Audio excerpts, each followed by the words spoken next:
گلسیما زنی است که در 5 ماه زندگی مشترکش همواره از سوی فامیل شوهر و خشویش مورد خشونت قرار گرفته است.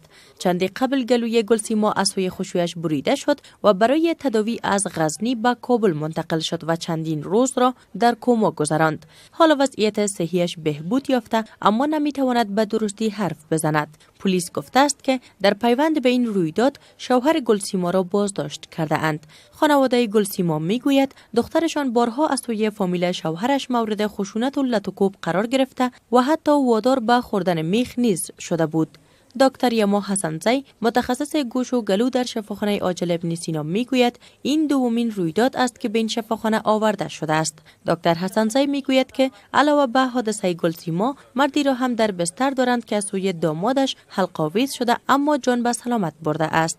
آقای حسنزی در مورد وضعیت صحی کنونی گلسیما میگوید جرحه ازی قبلا در ولایت مربوطش ترمیم شده بود منتها در اونجا یا به خاطر تنفس درستی ازی یک پایپ در گلوی ازی انداخته بودن که از طریق از او تنفس بکنه. در وقت انتقال از ولایت به کابل همین پایپ تنفسی ازی بالکل بند شده بود و شفاخانه که رسیدن پایپش بسیار تقریبا 95% پایپش بند بود و مریض از باعث عدم تنفس به کما رفته بود. ما پایپ ازی را تبدیل کردیم به اسرع وقت کمک‌های لازمی که ایجاب می‌کردن رای ازی کمک شد و مریض به ICU منتقل شد و هر ساعت بعد پرسان عظیمی شد تا که مریض حالت نرمال خود گرفت، تنفسش درست شد، قلبش نرمال شد. دکتران موظف در شفاخانه عاجل ابن سینا میگویند که تلاش‌ها برای درمان گلسیما همچنان ادامه دارد. از سوی دیگر دفتر صحوی حقوق بشر این عمل را تقبیح نموده میگوید خشونت در برابر زنان در افغانستان در سال 1393 افزایش یافته است. افغانستان از جمله کشورهایی است که سالانه ده‌ها زن در آن به خاطر انواع خشونت‌ها از بین می‌روند.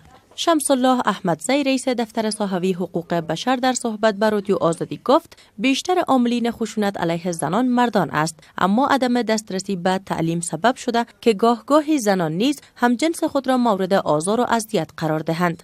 شماری از تحلیلگران میگویند که به دلیل خصوصی بودن حریم خانه آمار دقیق از خشونت اعضای فامیل با زنان وجود ندارد اما این کارشناسان میگویند که ممکن چنین یک مشکل در حدود نیمی از خانواده‌ها در افغانستان وجود داشته باشد. آنان همچنان میگویند که نیاز است تا به خاطر کاهش خشونت‌های خانوادگی بر زنان سطح آگاهی مردم بلند برده شود. نگین جهان آرا، رادیو آزادی، کابل.